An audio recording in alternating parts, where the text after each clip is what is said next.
Hi! So, nandito tayo sa Get sila siya. Mary Brown's Chicken.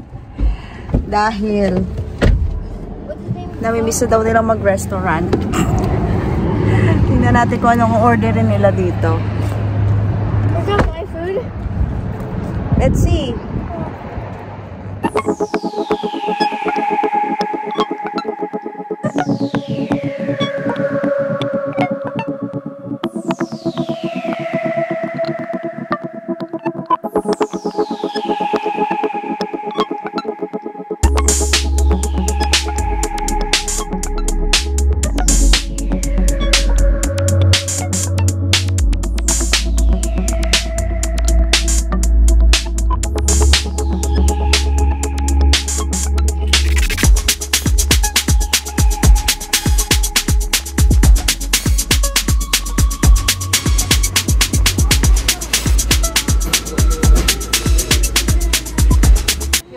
How old are you?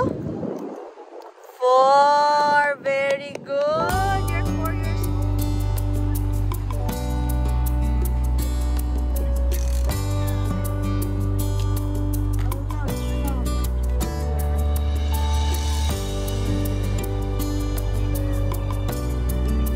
Ganda.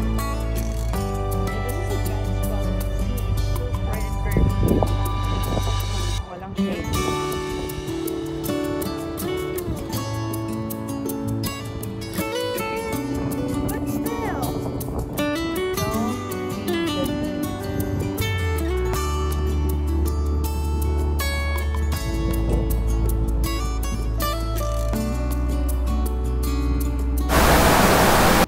Hi guys! Welcome to Jill So ngayon ay nandito kami sa Jackie Parker Park sa Edmonton, Alberta. At napakalamig, napakalakas ng hangin. Ito ang aking family. Say hi! Hi! Hi, Exto! Hey! Say hi! Guwapo! Pinakain si Celestia na stick. Oh! That's sa sobrang lakas ng hangin, nililipad yung mga pagkain kaya nandito. Pero, ano lang yan, biglaan lang yan. Yan. So, ang ganda dito, guys. Yan. Perfect weather para mag-picnic. So, biglaan lang tong lakad namin ngayon. At Friday night, today ay, anong oras na? It's 8:11 PM, guys. Look at that. Ah! May lumilipad ng mga birds, geese, may swan ba, may duck ba? Ang daming mga animals dito. Anong mga animals? Those are geese. Geese. But you don't feed them. Tingnan natin. So, ang lawak dito, guys. Maraming playground. Ganda. May mga spray park pa yung tawag dito. So, yung parang pwedeng magligo, may mga spray yung water, pero nasa kabilang side. Okay, ayan. Seagulls again. Ang lamig. Para tayo nga sa Tagaytay na may bagyo. Lamig. Okay guys, so ngayon kaya kami umalis dahil sunny day, kaso sobrang mahangin, malamig. Pero titiisin natin yan. Ilang degrees ba ngayon? So 8:17 PM na guys. At ayun, 18 degrees naman to. Bukas medyo maulan, kaya now is the best time to come. Tapos next week naman ay medyo mas sunny na. Medyo mainit-init na. Celestia. Sana. Ayun. Galing, dami lumilipad dito. Wow, baby girl, Celestia. I have a big news for Celestia and everybody. Yay! Okay guys, so meron ako ikikwento sa inyo na nangyari kanina, na nalaman ko kanina sa work. So, yung work ko nga pala ay sa kids gym. So, any age, as long as 18 below, they can go there. At especially, they cater to children with special needs. So, very open sila for children with special needs. Kasi yung gym namin, yung mga equipments doon, at yung space niya ay talagang very conducive para sa isang bata na may special needs. So, hindi siya masyadong maraming nakaka-overstimulate sa mga bata na especially with autism or ano pa yung diverse condition. Yan. So kaya yung gym namin ay talagang meant for special kids. Pero pwede rin yung mga regular kids doon. Yan. So may mga nagpa-parties pero kanina walang parties dahil Friday morning ay may mga field trip. So, may mga schools na field trip doon. At kanina, yung mga schools na yon, lahat yun, puro mga special needs ang mga dala nilang mga bata. Yun. At may isang Filipina doon, may isang Filipina doon na teacher. Sabi niya, ay, Filipina, ganyan. So, syempre, mabati-bati tayo.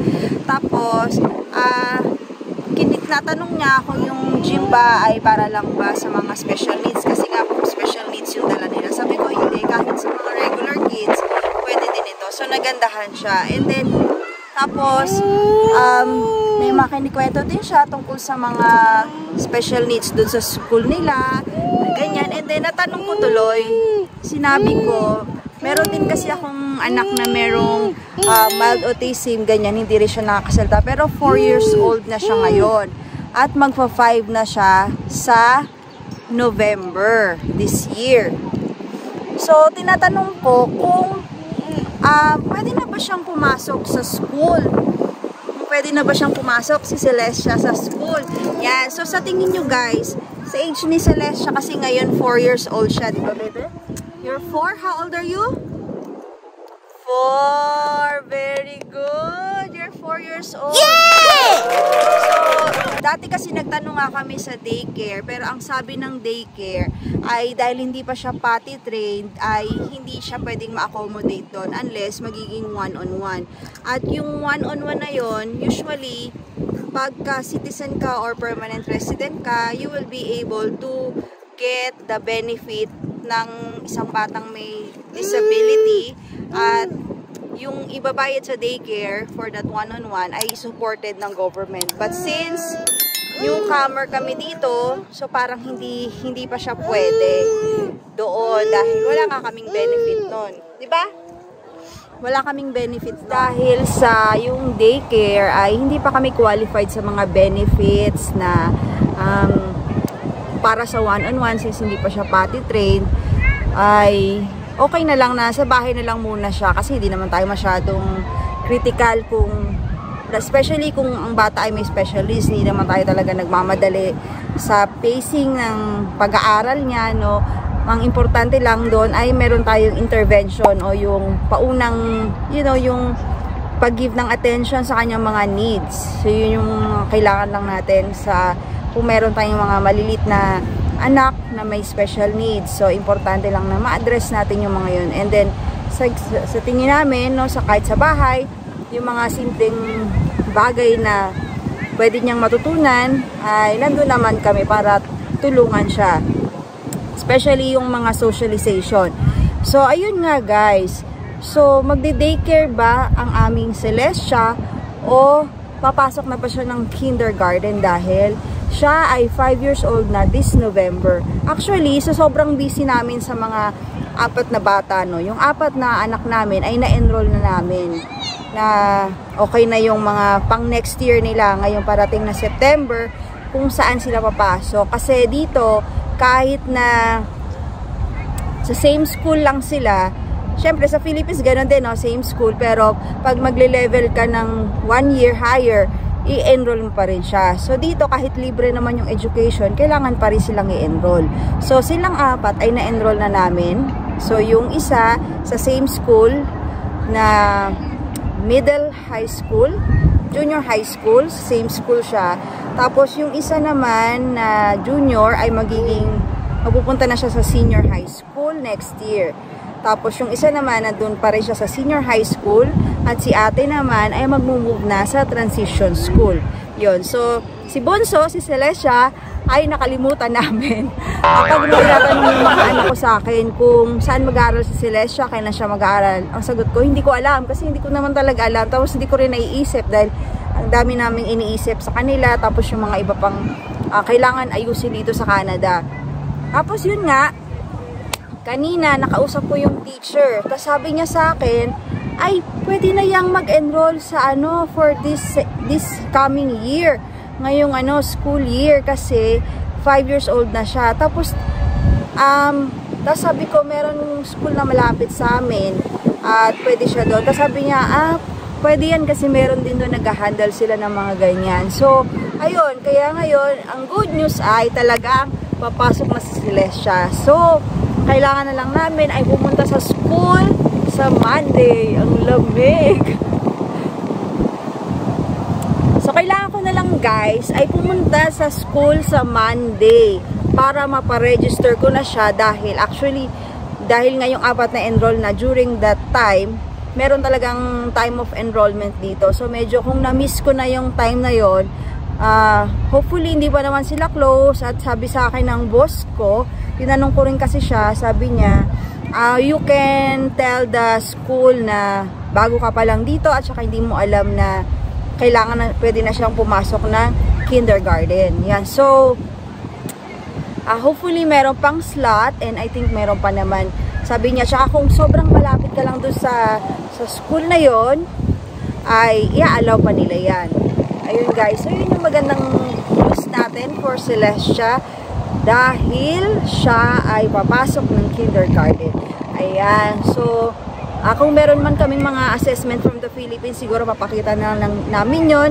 Tapos yung iba pang requirements ay tulad ng birth certificate, yung visa niya dito, at yung mga permit namin as international student dito. Ayun, ang lamig talaga. Yun lang ang aking big news for this dahil nakalimutan namin si Celestia sa sobrang busy sa mga 4 na kids, no? Kung ano yung magiging, hindi ko iniisip tapos sabi ng boss ko, I'm so sorry na hindi niya sa akin nasabi or hindi niya ako na-remind kasi akala niya si Celestia ay 3 years old lang. Yun, kasi kaedad kasi ng bunso niya, si Celestia. Kaya tinanong ko siya kung yung anak ba niya ay papasok na rin this September. Kasi ang birthday ng anak niya ay September. Tapos si Celestia naman ay November ang birthday niya. Ayun. So, yun lang guys. At we are so happy na lahat silang 5 ay papasok na this September. So, 5 na ang official students namin dito sa Canada, plus me, international student. Kaya kailangan namin ng assistant dito sa bahay. Ayun lang guys, at kung hindi ka pa nakasubscribe sa aming channel, please consider subscribing to Jill in Can. At kung meron kayong questions and comments, just comment down below. And please don't forget to like and subscribe to my channel. And please share this video para sa mga gustong malaman yung mga tungkol sa mga journey natin dito sa Canada as a family, with kids, as international student, and with our work permit. Yun lang guys, and thank you for watching. I'll see you in my next video.